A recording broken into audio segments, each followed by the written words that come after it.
This podcast is sponsored by Camera Museum of London at 44 Museum Street. Welcome to a Fish Out of Water podcast. This is your host Richard Lippman. Today we are interviewing Rye Barrett.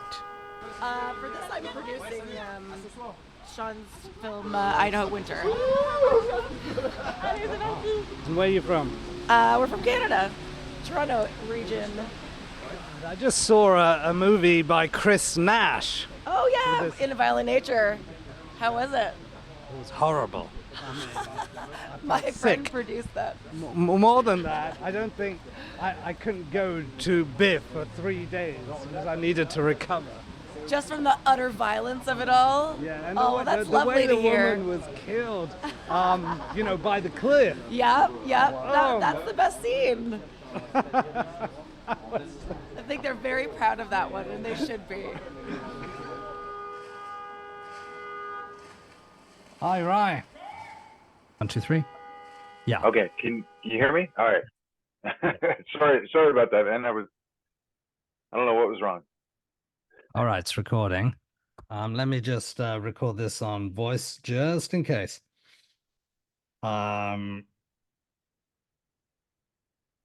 Voice memo recording. Perfect. Okay. Is my mic's okay? Yes. Sound all good? Yes. It sounds Okay. Okay, I'm just going to get to some of the research information. Just one moment. So here we are. Can you introduce yourself and tell us what you do?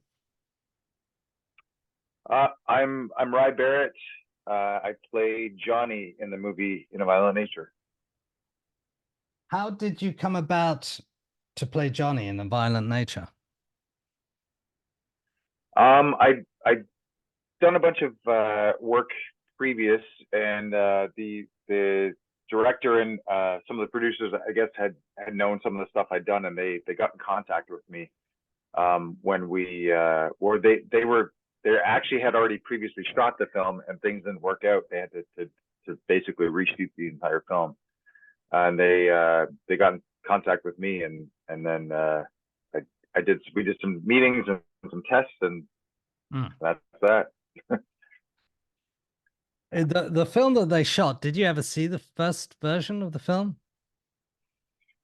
I saw some footage, so they showed me kind of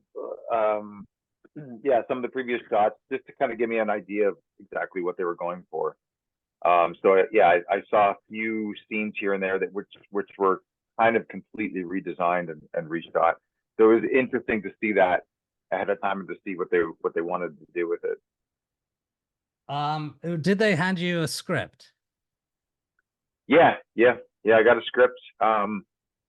It's actually it's funny because our director Chris Nash, who wrote and directed it, he's got a self-deprecating sense of humor, and he'll track his own script, but it's actually really well written. But he'll say over and over again that it's just walking. It's just a killer walking through the woods, and I mean much of it is, but all the extra stuff and just explaining how the look of it's all there. How do you, well, I mean, I saw the film at the Brussels International Fantastic Film Festival, and I was traumatized for weeks afterwards. I've never quite seen anything so powerful. It now makes me scared of going to the woods on my own. Just when you thought you were safe to go in the woods, right? Now, what's interesting about it is that there is a sort of mythical aspect to it, like a belonging is taken at the beginning and then is returned at the end. Mm-hmm. What did you think about that concept? I love the idea of the character being, because the character is such just a machine, just kind of like a one note, not one note, but like has a definite purpose. And so the fact that there's a heart, like a piece of his emotion that's attached to that, because you don't really get to see much else emotion other than rage and just terror or inflicting terror. I love the fact that he does have he has a bit of that there. And there's one other moment you might get to see in the film. You've seen it, where you see his face and you get a little bit of that connection. But other than that, there's not really supposed to be any kind of relatability to this guy. So that's the only kind of connecting part, which I appreciated, and I love how it's a part of the story, and it becomes a background to the story, and you don't really see it become foreground again until the ending. But yeah, no, I enjoyed that little aspect. It really plays a big part in the character. Now, in terms of your previous films, you also worked in other sort of similar genre, is that correct? Yeah, I've done a bunch of horror stuff over the years. Done a handful of creature characters that have kind of helped prepare me for this role too. I did a character called the Drownsman, he's a slasher who moves through water, and the Demolisher, who strangely has a bit of a similar storyline. So doing that kind of stuff, it really preps you. It lets you work out some of the physicalities to kind of to get things across to the audience that you can't do with verbal, dialogue, and when you're seeing your face and everything. So it really does. It helps prepare you for that. And it's a lot of fun playing these kind of characters too. According to your IMDb, you got struck by a camera jet and went back and did the part, after stitches. Yeah, that was actually the very first film I ever did. That's back in we shot that in 2001. I want to say 2001, 2002, somewhere around there.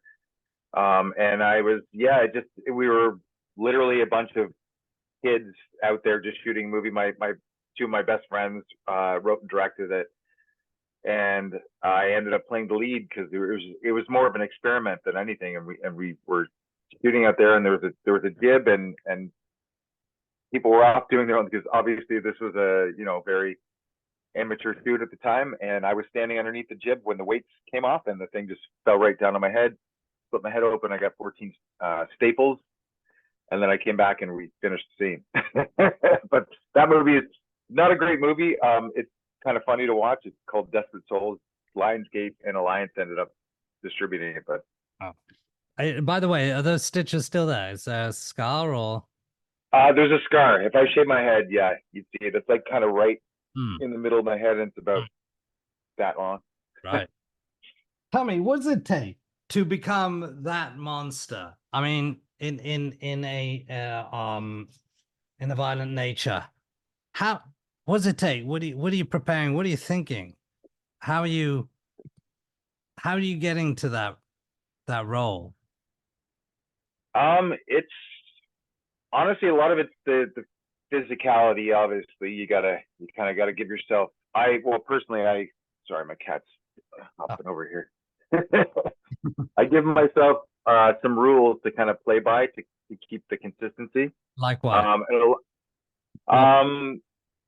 Just like the timing, specifically the timing for this one was a big one, and that was a lot of talking with Chris Nash, the director, and Pierce, who was the cinematographer, because of this film. It's such a puzzle, and until you watch it, you kind of don't really get that. And even still, it's supposed to be kind of a bit of a magic trick of the timing of everything in the movie, and you're not supposed to notice it, but it's kind of very deliberate, of the timing just being very supposed to almost be like mesmerizing until it switches into another gear, which is supposed to be the shock, which I think works. And obviously some other people did too. But the physicality is literally the timing. I gave myself certain rules to be as stiff as possible. It was one of those things where you just you take a deep breath at the very beginning of a take, and almost in the same way that like a physical trainer or like a the right term, but when they do certain poses for certain things, they would just be like, hold a pose for Johnny for that amount of time, and it kind of hurts after a certain amount of time, but it's kind of part of what I think that he is. Is it possible? Just kind of be. Sorry, what's that? Can you show us briefly? Oh, I don't know. I can't really do it when I'm not in the If I'm in the gear, then it kind of like, it's almost like automatic. You just kind of go into it. But I don't feel like Johnny when the second I put all that stuff on, it's like I'm Johnny. But it honestly, it's just like a rigidity and like not breathing so much, slowing down your breathing and just kind of like holding a stiffness to it, and then kind of doing the opposite when you go into the action mode. The costume and the cinematography. We're going to go into the costume now. Whose idea was the costume? Where do you find the costume? Was it handmade? Does it relate to another horror movie? That's pretty much all Chris. He designed the mask. He built that himself. And it's based off of a smoke, a fire, like a classic firefighters that used to go into the woods and put out fires, basically. But that was designed based on a very specific design that back in, I don't know, it was like 1920s or 30s. Smoke jumper fit, and then the rest of it was kind of, I think it's made to be relatable to like Friday the 13th, Jason, and The Burning, and pretty much any slasher that you've seen take place in the woods, sort of thing.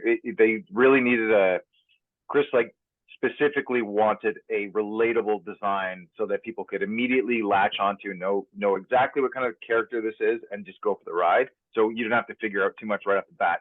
You're there. Was there a certain shock element at some points during the film? Was this totally deliberate? Sorry, which? Like well, the timing was one thing, but then there are certain things that are a little bit unexpected. Like, you know. Yeah.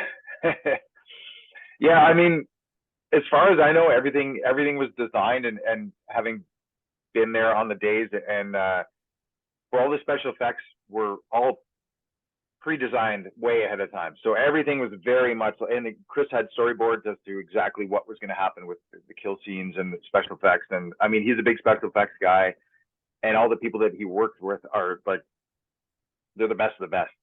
Like they work on all the big TV shows and films over here, and they just, everything's planned out. So yeah, every kill scene, every special effect there was storyboarded. If anything, it's less than what was originally designed, simply because of either time or logistics or whatever. They had to cut down certain scenes. Not in the final product, but just like on production days, there were some scenes that would have got like the ranger death scene with the wood splitter that would have gone on for another 10 minutes.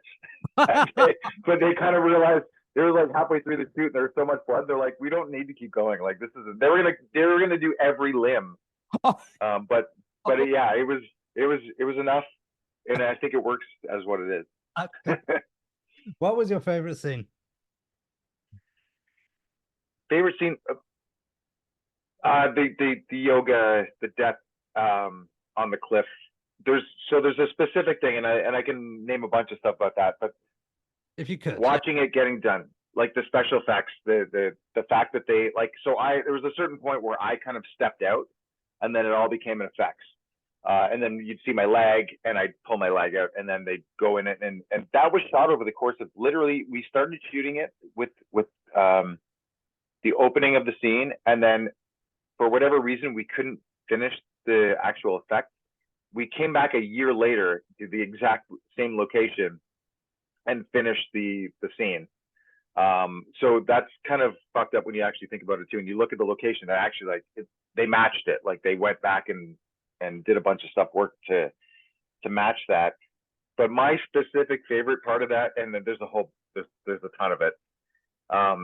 There's a very brief moment at the very end after the whole deed is done, and Johnny just kind of stands there and looks off, and he just takes a step, and it's almost like he's taking pride in this moment, which to me makes it that much more creepy. And I didn't even know, like, there was just a moment that they caught and edited into that moment where I just take a step and just kind of standing and looking off into the distance.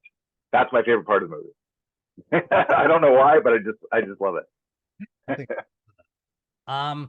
Now, in terms of special effects, how did that scene materialize? And did it take a few days to do? Did you have to create sort of what would Yeah.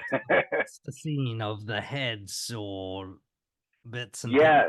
here and there. The guts, of course. And then you have the chain, There's, right? yeah, there was a whole lot of elements to that. So within the course of the year, so we shot the scene, the first half of it, leading up to basically the start of it, and then we came back and did the whole special effect part of it, which was basically a 1-day shoot of just covering all of that. And it was just a step-by-step process. They pretty much had it all planned out. Chris is really meticulous with well, I mean, it was in the script exactly as the scene takes place. It's almost word for word like there. But watching it in person, because a lot of the times you read a script and it won't come out exactly the way you think it's going to be. But they did exactly every single step. Every special effect is there. There's a body dummy. There was extra hooks. There was buckets and buckets of blood and different types of blood and different viscous levels of goop and guts. And I just sat back. A lot of it was me. I'd have to be there for a certain pose or a moment, and I'd step back and then watch the artists that they are just literally concoct the scene. When you watch it in person, when it's that gross in person, you just know it's gonna work. I've never seen a scene like that. It just horrified me. It's still here. It's a lot. And it just keeps going, right? Like it's like it starts and you're like, oh, there's more. How did it work with your co-actors? So, for example, the yoga scene. How did it affect your co-actors? Were they very natural in the way they were acting, do you think? I think so. Yeah, everyone was great. And like I kept a little distance during the shoot just to kind of keep that separation between, because they were all really tight and because they had a bunch of them had shot scenes before too. So I just kind of stayed away to kind of help keep that illusion of Johnny just being this thing they don't know.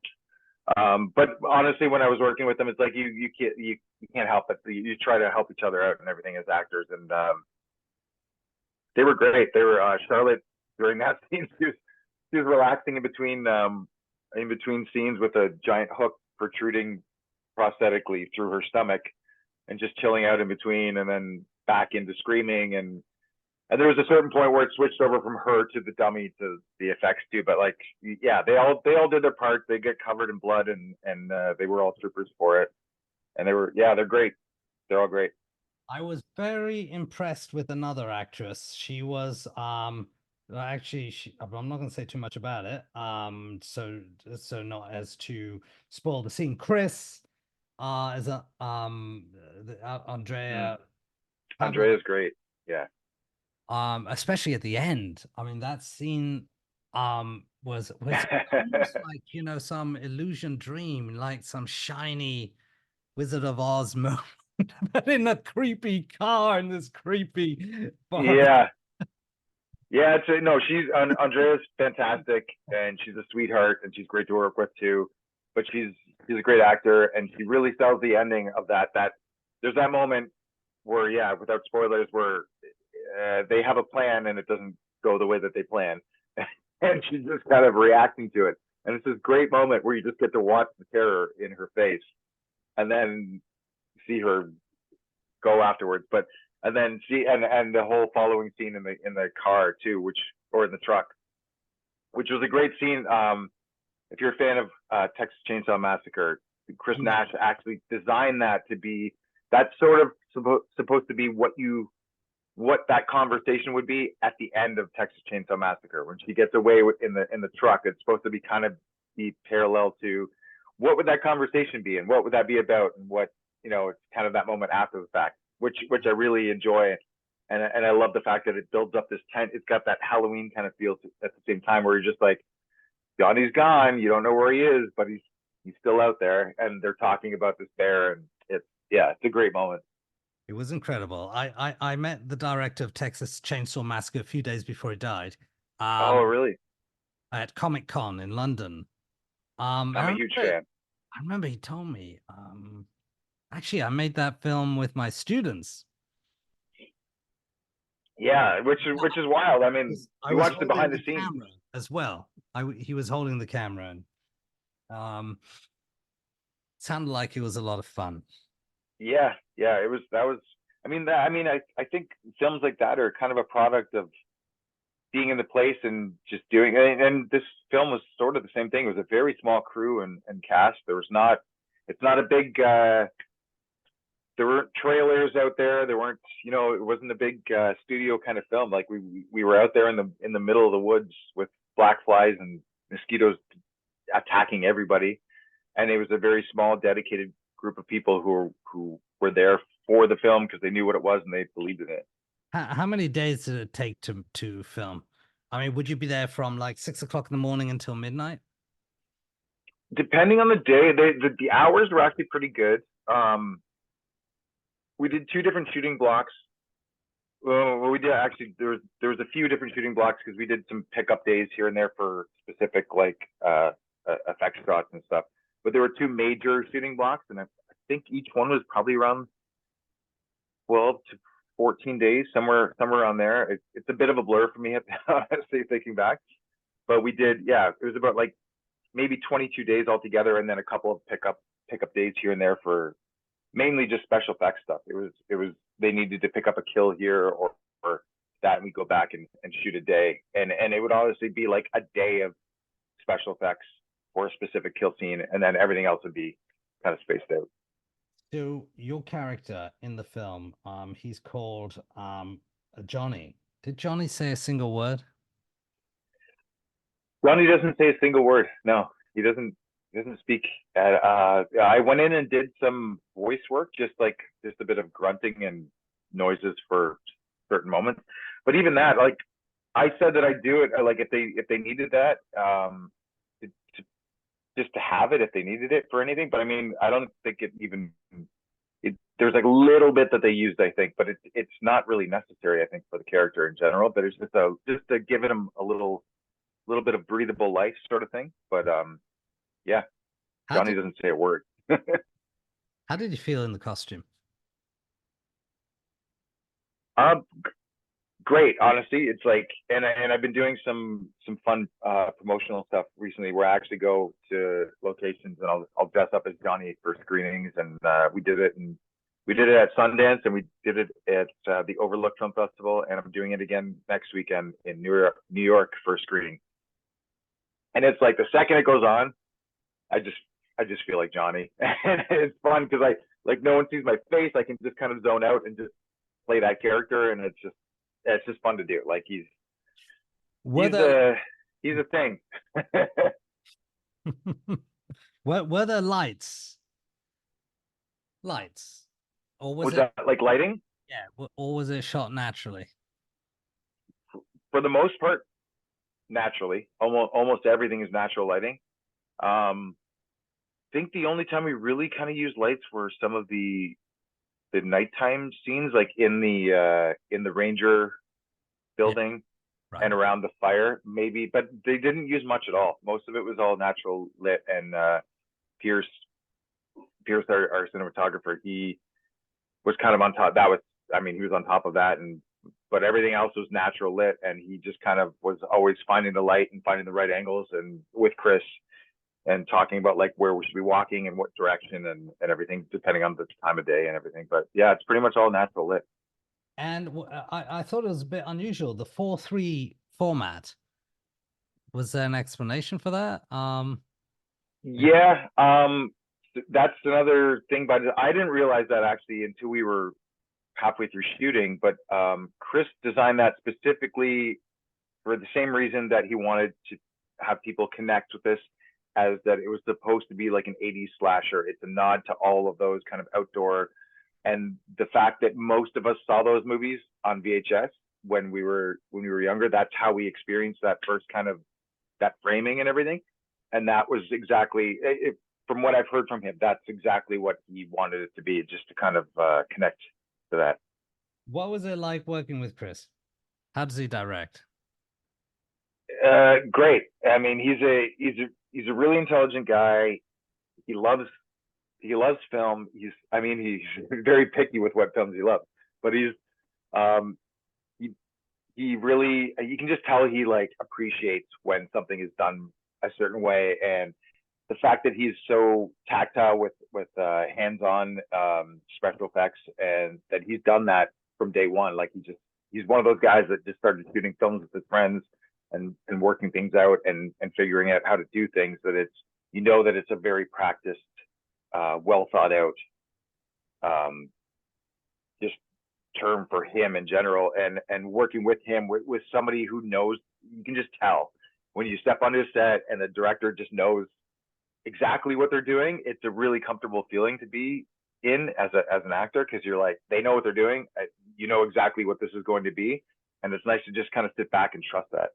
I suppose there's a trust thing as well. Does he Yeah, get into the character, or does he kind of modify things, you know, when they're right or wrong, or does he interfere? he had a very specific image of Johnny, but he also gave me room to kind of breathe too, and kind of do my own things. But it was one of those things where it's like he would just say, not so much this, more of this sort of thing, and I knew exactly what he was talking about, because I mean, we're both big horror fans too, so like he could kind of give me a reference and I'd be like, okay, gotcha. But it was very much the movie's such a puzzle that it had to work with timing, cinematography, special effects. So it was all kind of like designed to everything be in its right place. Can you give us and he's great with that. Can you give us an example of when he said, try this instead of that? Maybe right in the very opening, when Johnny comes out of the ground. Oh, actually, no. So that wouldn't even be like.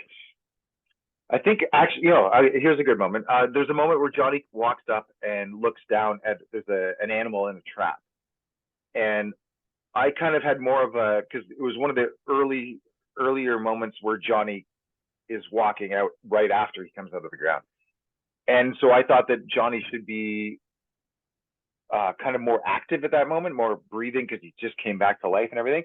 And Chris just said, slow it down, take everything just down. Don't, like, this is not, he's just a being at this moment. And so I just dropped all the breathing and everything and just kind of played it much more still. And that was a great moment to be like, okay, I know that Johnny shouldn't be doing this at this point, and then follow that through kind of moments too. Do you think any of this is based on real life? I hope not. But I mean, Chris spent a lot of time, like, he grew up in Sault Ste. Marie, so he spent a lot of time outdoors. So like some of the messages that are in there, I think are based off of certain things, and the reality of just nature, just being out there, and the mesmerizing moments in between the insane violence that happens there. I think that's as real as it can be, just being a person out in the woods, and it's kind of serene and relaxing. And I think that's the trick of the movie, is that it lures you into that serenity and then kind of throws you against the fence. That is, I thought it was very, very powerful. There was let me see. Is there going to be a sequel? As of right now, no, but I mean, who knows? They have some ideas of doing something, and because the film is itself kind of inherently different from a lot of genre, what a sequel would be for something like this, Chris had a pretty interesting idea, which would go back and examine the beginning of everything. But I don't know what they'll do with it. I mean, it kind of depends on the success of and what people are wanting. But I would 1000% come back if there was want for a sequel at all. I'm there for it. It was shot, and a lot of it was a POV, point of view. Whose point of view was it, do you think? So like I think that's one of the things that, like, a lot of people are saying it's the killer's perspective, but it's kind of not. It's kind of almost like you're tethered to the killer. So it's the audience's perspective. So you're literally tied to this killer, and you're following him through his daily routine of what he's about to do. So it's it's not a first person perspective. It's more of a, I guess, second or third person. You're following this person, and you're with them whether you want to be or not. And that's kind of how it is.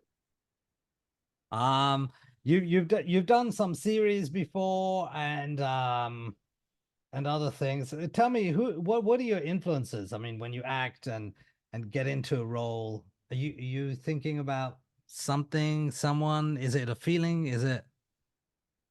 Yeah, I kind of approach everything I try to do it as different as possible and kind of create its own method or whatever it is, depending on what I'm going through. And I know you're not supposed to necessarily do that as an actor too, but sometimes I bring myself into my role, and sometimes I don't. And I think it just depends on what the project is and what it calls for. I'll ask everybody ahead of time, the director and writers, and just, take what I can from them and then kind of create my own thing. But it's got to serve the overall project, really. That's my biggest thing. And then, like, if it's a very personal thing, then I'll try and make it more personal and see what the director has to say about it.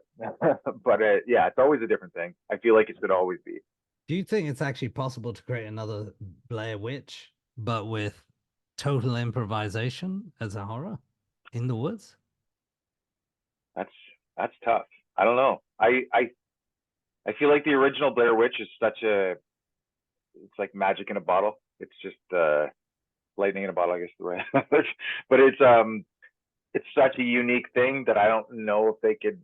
The only way that it could be recreated if it was something different, I think, personally, or if they were to do the same thing but not call it the Blair Witch, and then you find out that it's Blair Witch at the end, and kind of I don't know. It's kind of one of those things like with M. Night Shyamalan, like his name almost started working against him at a certain point, because you'd go see The Village, and if you didn't know that it was by him, that movie would have blown so many people away. But the fact that you were looking for a twist ending, it like kind of, I don't know if that's a good analogy or not, but Interesting. I'm looking at some scenes here. We're going to end soon. I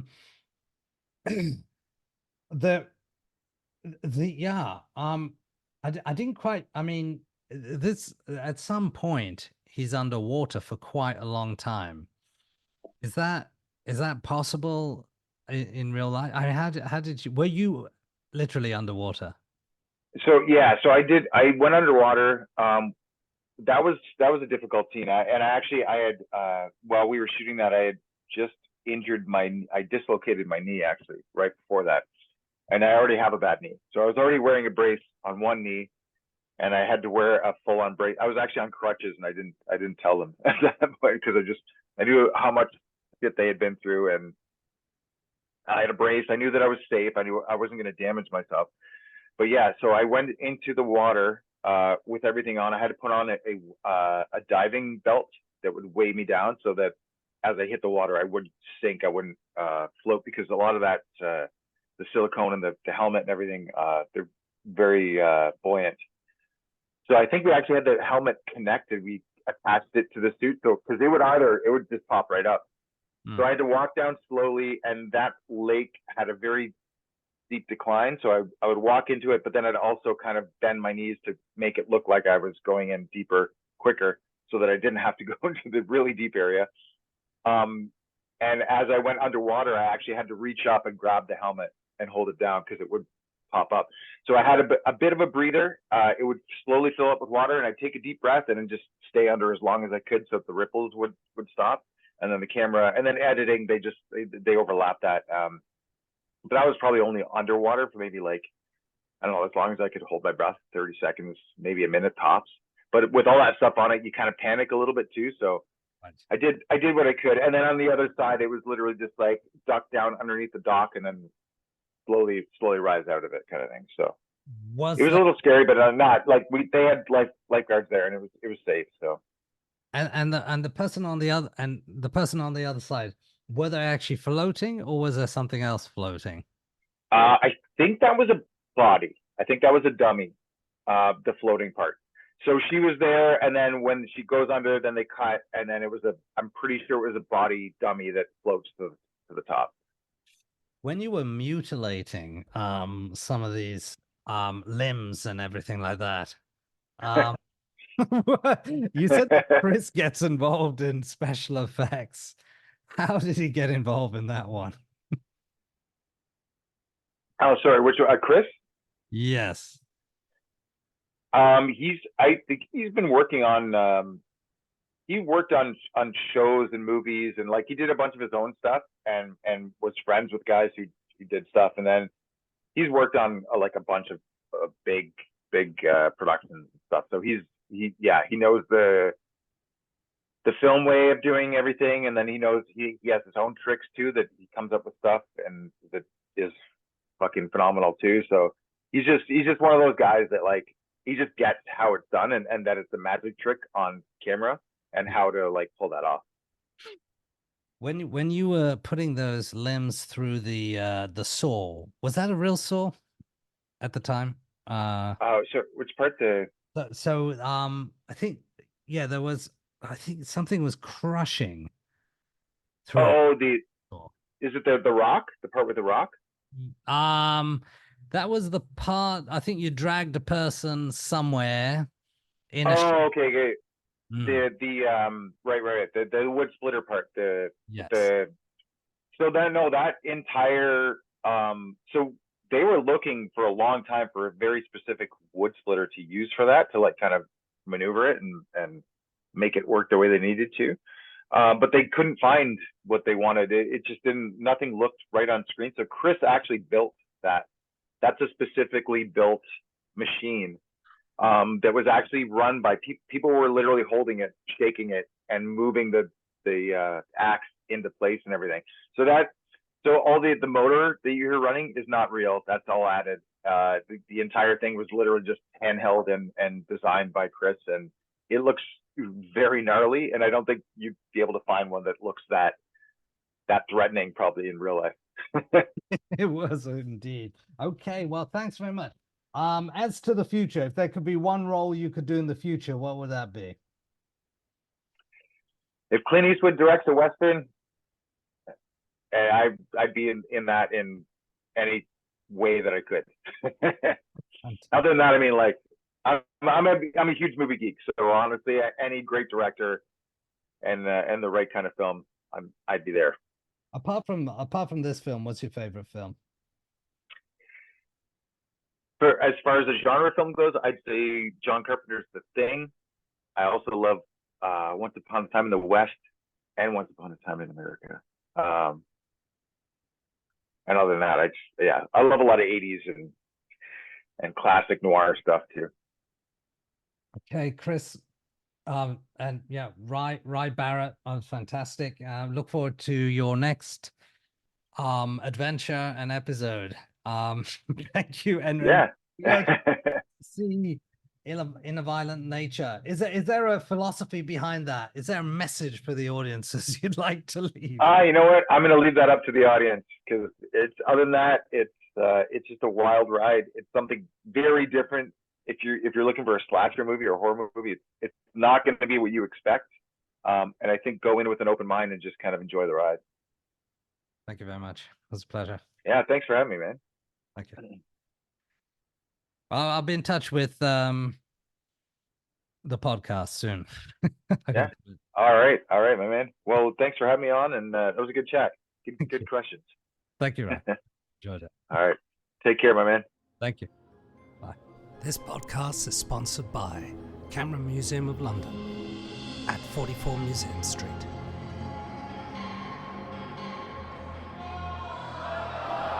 Thank you for listening to A Fish Out of Water podcast. This is your host, Richard Lipman. Should you have any questions, comments, or suggestions, please get in touch.